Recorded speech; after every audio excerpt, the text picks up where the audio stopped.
खैर मकदम आपका। ब्रेक के बाद तो हमने डीले पुर्जों की बात की। उस पुर्जे पे आने से पहले आपको बताते चलें कि हमें एपीआई खबर इदारे के हवाले से खबर मिली है कि एंटी करप्शन ब्यूरो की जानिब से पहले जहां जेके बैंक पर छापामार कार्रवाई अमल में लाई गई और उस दौरान अहम नवियत की दस्तावेज अपनी तहवील में लेने के बाद एंटी करप्शन ब्यूरो ने पीपल्स कॉन्फ्रेंस के leader Imran Ansari, Srinagar municipal corporation के डिप्टी मेयर शेख इमरान और कल नेशनल कॉन्फ्रेंस के साबका वजीर अब्दुर्रहीम राथर के घर पर और उसके बेटे हिलाल अहमद रहतर के दफ्तर पर छापों और जम्मू कश्मीर बैंक से हासिल किए गए लोन और करोड़ों रुपए की जायदाद बनाने के सिलसिले में ये सारी छापामार कार्रवाई की है। बताया जाता है कि मजीद 70 नाम हैं जिनमें सियासतदान भी हैं, ताजर भी हैं, ब्यूरोक्रेट भी हैं और वो enforcement directorate, anti corruption bureau और एनआईए के राडार पर हैं और इनके खिलाफ जल्दी कार्रवाइयाँ अमल में लाई जा सकती हैं। एपीआई खबर इदारे ने वजारत दाखिला के एक सीनियर अफसर के हवाले से खबर की है कि सियासतदानों, साबका ब्यूरोक्रेटों और ताजरों जिनका ताल्लुक जम्मू कश्मीर से है ने अरबों रुपए मालियत की जायदादें गैर कानूनी तरीके पर हासिल की हैं और उनकी ये सब इदारे तहकीकात कर रहे हैं और इन लोगों ने बाहर रियासत से नहीं मुल्क से ही बाहर ये जायदादें जमा कर रखी हैं और बैरून ममालिक के बैंक खातों में भी इन लोगों ने अपनी रकूमात जो गैर कानूनी तौर पर बताया जाता है जमा की हैं वो उन्होंने जमा कर रखी हैं और इनका ताल्लुक जो है रियासत जम्मू कश्मीर से। ये सफ़ेद कॉलर वाले या सफ़ेद पोश और इन सफ़ेद पोशों के हवाले से एपीआई ने खबर की है कि जम्मू कश्मीर के इन अफराद ने 5,755 करोड़ रुपए स्विट्ज़रलैंड के बैंक में भी जमा किए हैं और वजारत दाखिला इस मामले पर नज़र रखे हुए है। कई और की कमर गर्दन पकड़ी जा सकती है ये करप्शन के हवाले से, लेकिन करप्शन के साथ साथ हमारे यहाँ एक और बात भी होती है। हमारे यहाँ फिल्म इंडस्ट्री के लोग बीमार होते हैं। कैंसर हुआ था हिंदुस्तान की एक बड़ी फिल्मी शख्सियत को, उसका इलाज अमेरिका में हो सका, कैंसर उसका ठीक हो गया, वापस फिल्म इंडस्ट्री में है। हमारे एक मुल्क के बड़े क्रिकेटर को ब्रेन ट्यूमर हुआ था लेकिन उसका भी इलाज हुआ अमेरिका में हुआ, वो अलग बात है, हिंदुस्तान में नहीं हो सका। और हिंदुस्तान में कैंसर की जब बात की जाती है तो बीमार को कहा जाता है कि अब अल्लाह ही हाफिज़ है, चंद दिनों का मेहमान है। डॉक्टर भी कुछ ऐसा ही बताते हैं कि खिदमत कीजिएगा, ये अब जल्द ही ऊपर वाले को प्यारा होने वाला है। लेकिन अमेरिका और दूसरे मुल्कों के डॉक्टर कैंसर के बीमारों को वापस लाते हैं और यहाँ ब्रेन ट्यूमर के बीमारों का इलाज भी किया जाता है। लेकिन हमारी रियासत जम्मू कश्मीर में कभी कभी सर दर्द वाला बीमार भी मर जाता है और उसकी सबसे बड़ी वजह यही कही जाती है कि हमारे यहाँ डॉक्टर्स को ईगो है। हमारी रियासत के सभी डॉक्टरों को ऐसा ईगो नहीं है, हमें कुछ डॉक्टरों के काम करने पर फ़ख्र भी है और हमारे डॉक्टरों ने कई बार नाम भी कमाया है। हमारे डॉक्टर रियासत या मुल्क से बाहर भी नाम कमा चुके हैं, लेकिन हमारे कुछ बड़े इदारों में हमारे डॉक्टर जो हैं वो कहीं न कहीं ईगो का शिकार हैं। और ईगो की एक मिसाल परसों शाम को देखने को मिली। पाकिस्तान और एक और मुल्क का मैच हो रहा था, मैच क्रिकेट का हो रहा था और उस क्रिकेट मैच के दौरान श्रीनगर के कमरवारी के इलाके में तनवीर अहमद नामी एक नौजवान के 2 बच्चे जिनकी उम्र 1 साल के आसपास बताई जाती थी वो जहर नोशी कर जाते हैं और जहर नोशी करने के बाद वालिदैन इन बच्चों को इमरजेंसी की हालत में जेवीसी अस्पताल पहुंचाते हैं और जेवीसी अस्पताल पहुंचाते हुए डॉक्टर वहां उन्हें बताते हैं कि इनको पीडियाट्रिक इंडोस्कोपी करनी है जो जेवीसी अस्पताल बीमना में नहीं होती है बल्कि सोरा ले जाना है। डॉक्टर इन्हें रेफ़र करते हैं, ये सोरा जाते हैं और उन लोगों का कहना जो वहाँ पे इन पेशेंट्स को लेके गए थे, इन 2 बच्चों को गए, कि जब वो इमरजेंसी में पहुँचे वहाँ डॉक्टर साहब जो था वो मोबाइल पर अपने मोबाइल हॉटस्टार पर क्रिकेट का मैच देख रहा था, हाथ में कलम रखी हुई थी, टेबल सामने था, लेकिन बीमार से बातचीत नहीं कर रहा था। और इस सारे के बीच में जब उन्होंने अपनी हालत ज़ार बताई तो डॉक्टर ने पहले उनकी तरफ आंखें तेज़ की और उसके बाद बताया कि ये इमरजेंसी नहीं है। तो सवाल यहाँ पे ये भी उठा रहा है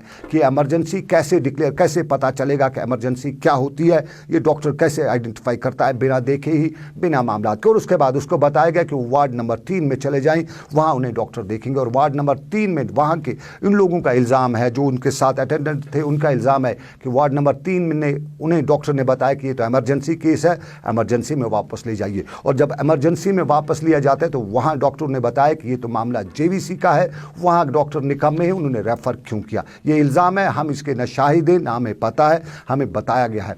तो इस मामले के बाद यह हंगामा होता है और इस हंगामे के दौरान इतना हंगामा होता है कि करीबन 1.5 घंटे तक बताया जाता है कि बच्चों का इलाज नहीं हो सका, और इस बीच में डॉक्टरों ने धमकी दी कि उनके साथ झगड़ा हुआ है, वो हड़ताल पर चले जाएंगे। और ये भी बताया गया कि उन्होंने ममता बनर्जी को, डॉक्टरों ने ममता बनर्जी को भी नाखून चने चबवाया है। तो इन अटेंडेंट्स की क्या हैसियत कि वो उनसे अपना काम करवा सके। तो यह सवाल हमारे शोबा तिब के उन डॉक्टरों पर होता है जो सोवरा मेडिकल इंस्टीट्यूट में, हम सोवरा मेडिकल इंस्टीट्यूट के डायरेक्टर के बारे में जानते हैं, काम करता है, काम करवाना चाहता है, लेकिन एक लॉबी है सोवरा इंस्टीट्यूट में जो डायरेक्टर के खिलाफ लग रही है। और इन डॉक्टरों का काम न करना, वहां पे हंगामा करना, हमें लगता है, हमें कुछ सोर्सेस से खबर मिली है कि ये लॉबी डायरेक्टर के खिलाफ है और उसको बदनाम कराने के लिए एक मीडिया ट्रायल कराना चाहती है।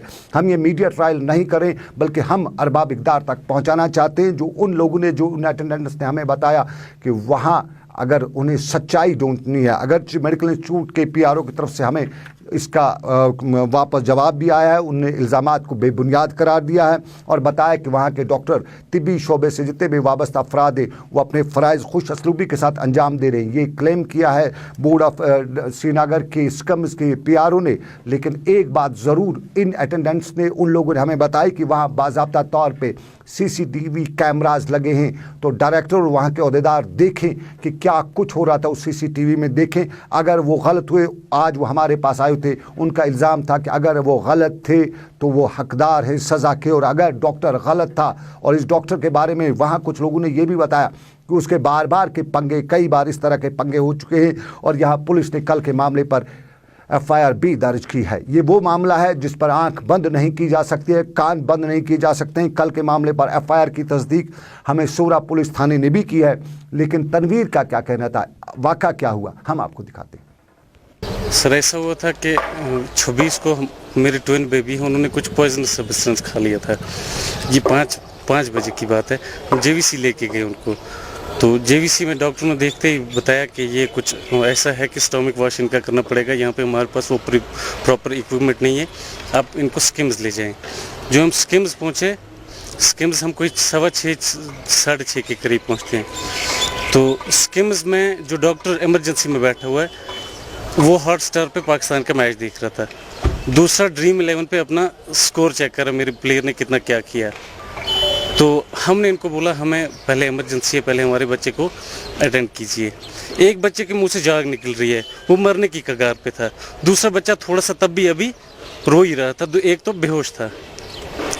ये हमें क्या करते हैं, ये हमें शिफ्ट कराते हैं, पहले देखते हैं ये जी उतना मसला नहीं है, फिर वहाँ से हम उठा के इनको जीबी पंथ में लाते हैं। अभी जीबी पंथ में इनका ट्रीटमेंट चल ही रहा है। तो डॉक्टर क्या बोल रहा है, क्या कंडीशन है उनकी? डॉक्टर एक का थोड़ा सा अभी सीरियस किया, उनने अंदर ले लिया था, तो बाकी थोड़ा सा है अभी तो खतरे से। आप आए हैं? हम बिमना से हैं। तो आप क्या चाहते हैं? अब इनका थोड़ा सा देख लीजिए, ये तो हो गया हमारे साथ। हमने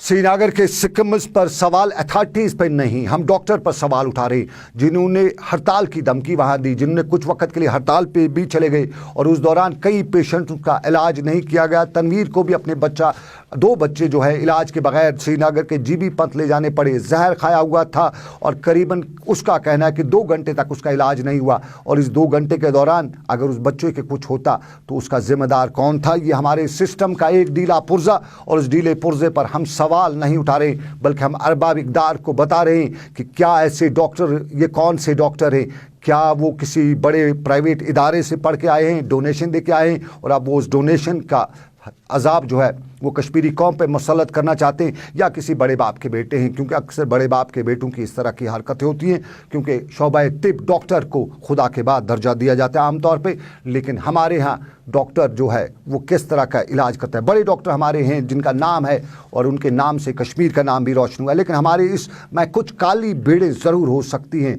उन बेड़ों को अलग थलग करने की ज़रूरत है। और इसी बीच में हम एक और पहलू पर भी उठाते हैं, शोबा तिब से जुड़ा हुआ आयुष्मान भारत। और आयुष्मान भारत स्कीम मरकजी सरकार ने करीबन पिछले साल ही लागू की थी, और इस स्कीम के तहत बीपीएल कैटेगरी के लोगों को कार्ड बनाए जाते हैं, और कार्ड वाले अशखास को सरकारी क्या गैर सरकारी अस्पताल में 5 लाख तक का इलाज कराए जाने का इंश्योरेंस भी कराया जाता है। कल बैक टू विलेज गांव की तरफ चले और उस गांव की चले के दौरान हम भी कई जगहों पे गए और हमने जब मालूम किया तो किसी भी गांव वाले को ना ग्रीन कार्ड का पता था, ना गोल्डन कार्ड का पता था। और बैक टू विलेज प्रोग्राम के दौरान किसी भी जगह किसी भी शख्स ने उसको ये मालूम नहीं था कि आयुष्मान भारत स्कीम क्या है। हमने श्रीनगर में सोशल वेलफेयर महकमे से भी जानकारी हासिल की तो उनका यही कहना था कि ये महकमा हेल्थ डिपार्टमेंट का आता है। और हेल्थ डिपार्टमेंट से जब हमने जानकारी हासिल करने की कोशिश की, ये जानना चाहा कि कितने लोगों के ये कार्ड बने हुए हैं, तो हमें बताया गया कि NRHM के हवाले से आता है। और जब हमने NRHM महकमे के अहदेदार से बात करनी चाहिए तो वहाँ पे मालूम हुआ कि उनके पास डाटा भी नहीं है, क्योंकि उनका बड़ा अफसर वहाँ बिजी था। तो डाटा नहीं है। क्या ग्रीन कार्ड और ये गोल्डन कार्ड जो हमारे आयुष्मान भारत स्कीम के तहत दिए जाते हैं, जिनसे बड़ा फ़ायदा इलाज के हवाले से होता है, क्या वाकई में वो ज़मीनी सतह पे स्कीम अमलाई जा रही है, लोगों को इस हवाले से बाखबर हैं या नहीं, ये हमें भी मालूम नहीं हो सका। क्योंकि गांव देहात में किसी को नहीं पता, शहर में किसी को पता हो वो अलग बात। लेकिन अब आपको ये हम तस्वीर दिखाते हैं, ये मरकज़ी सरकार की एक स्कीम की तस्वीर हिस्सा है।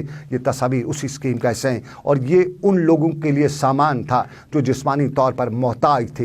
ये सामान किसी के टैक्स, किसी की ज़कात या किसी के दान पर सरकार ने ख़रीदा था। और मरकज़ी सरकार ने रियासत के बाकी हिस्सों की तरह ये सामान भी कुपवाड़ा के उन मोहताज लोगों के लिए भेजा था जिनकी हैसियत ये सामान खरीदने की नहीं थी। लेकिन कुपवाड़ा में CO ऑफिस के आंगन में ये सब सामान हमारे समाज के जिस्मानी तौर पर नातवान लोगों तक पहुंचाने के बजाय हमारे जी शऊर, बाअकल और बाहिम्मत लोगों ने इसे रद्दी का कवाड़ बना दिया है। इस सामान में अपाच के लिए साइकिल थी, इस सामान में किसी गरीब बहरे के लिए कान की मशीन है और इस सामान से किसी की ज़िंदगी आसान हो जाती। लेकिन वाह कश्मीरी और कश्मीरी के नसीब, तेरे नसीब में जो मुआशरे के ठेकेदार बने हुए हैं उन्हें फुर्सत ही नहीं कि वो आपका हक आप तक पहुंचा दे, उसे रद्दी की बैंड चढ़ा दिया है। ये कुपवाड़ा के DC ऑफिस में CO ऑफिस के बिल्कुल जो है वहाँ की ये तस्वीर है। और इन्हीं तस्वीर पर हम सवाल नहीं उठा रहे हैं, बल्कि हम अरबाब इक़्तिदार को दिखा रहे हैं, हम मुआशरे के उन लोगों को दिखा रहे हैं जो बड़ी कुर्सियों पर वाइट कॉलर लोग हैं। हम उनसे ये बात पहुँचाना चाहते हैं कि आपको भी जवाब देना होगा। और जवाब के साथ साथ सरकार से एक जवाब भी मांगना चाहेंगे हम। सरकार ने पिछली बार कैजुअल और डेली वेजरों को पिछली सरकार ने परमिट करने की बात की थी और परमिट करने के हवाले से पहले पिछली सरकार यानी PDP भाजपा सरकार ने बताया था कि 50,000 कैजुअल और डेली वेजरों को परमिट किया जाएगा। वो परमानेंट नहीं हुए, फिर वो तादाद 1 लाख के करीब पहुंची, क्योंकि कुछ लोगों ने बताया कि उसमें एंट्रीज़ भी बहुत की गई और एंट्रीज़ के हवाले से बाद में उसमें बहुत सी परेशानियां भी हुई, ऑर्डर नहीं निकल सके, परमानेंट किसी को नहीं हो सका। वो अलग बात है कि जॉब कार्ड बनाए गए, फिंगर पंचिंग कराई गई, सब कुछ उनके आधार कार्ड लिंक कराए गए। लेकिन आज जो हम आप तक ये ऑर्डर पहुँचा रहे हैं, ये ऑर्डर नंबर 305 आप 2010 डेटेड 27/6/2019 है, माफ़ी है 305 आप 2019 27/6/2019 आपके टेलीविज़न स्क्रीन पर ये ऑर्डर। और इस ऑर्डर में आपको बताते चलें कि सिर्फ आज डेली वेजरों को, कैजुअल लेबरों को परमिट किया जा चुका है R&B डिपार्टमेंट ने, लेकिन 50,000 नहीं हो सके हैं। आज इस बार डिपार्टमेंट ने 13 लोगों को परमिट किया है, बाकी 50,000 में जितने कम होंगे वो इंतज़ार करें। 13 लोगों को परमिट किया जा चुका है, बाकी का भी शायद सरकार करेगी, वो कब करेगी वो भी वक्त बताएगा। लेकिन 13 की फहरिस्त हमारे पास पहुंची है, ऑर्डर हमारे पास है। और बाकी जितने भी लोग हैं हिसाब आप करिएगा, 13 में से 50,000 में से 13 निकालिए, जितने बाकी बचते हैं उनका भी जल्द होगा। लेकिन ये 13 किस तरह से हुए, बाकी क्यों नहीं हुए, इस पर सवाल उठ रहे हैं। क्या कोई वजह थी, क्या वजह? हमने श्रीनगर के सिविल सेक्रेटरीट में R&B के अहदेदार से जानने की कोशिश की थी, उन्हें हमें सेटिस्फाई करने की कोशिश भी की, लेकिन हम सेटिस्फाई नहीं हो सके। हमारी समझ में वो बात ही नहीं आ सकी जो वो समझा सकते थे। अगर आपको समझ में आए कि 50,000 में से 13 ही कैसे परमिट हुए, बाकी क्यों नहीं हुए, तो हमें भी ज़रूर समझाइएगा, क्योंकि हम आपके इंतज़ार में रहेंगे। तो आज हम कर रहे हैं इंतज़ार, लेकिन आपसे लेंगे इजाज़त इस वादे के साथ कि रब्बे कायनात की रही मर्ज़ी फिर करेंगे आपसे मुलाकात। आप रखिए अपना ख्याल। अल्लाह आपका मेरा सबका निगहबान हो। अल्लाह हाफ़िज़।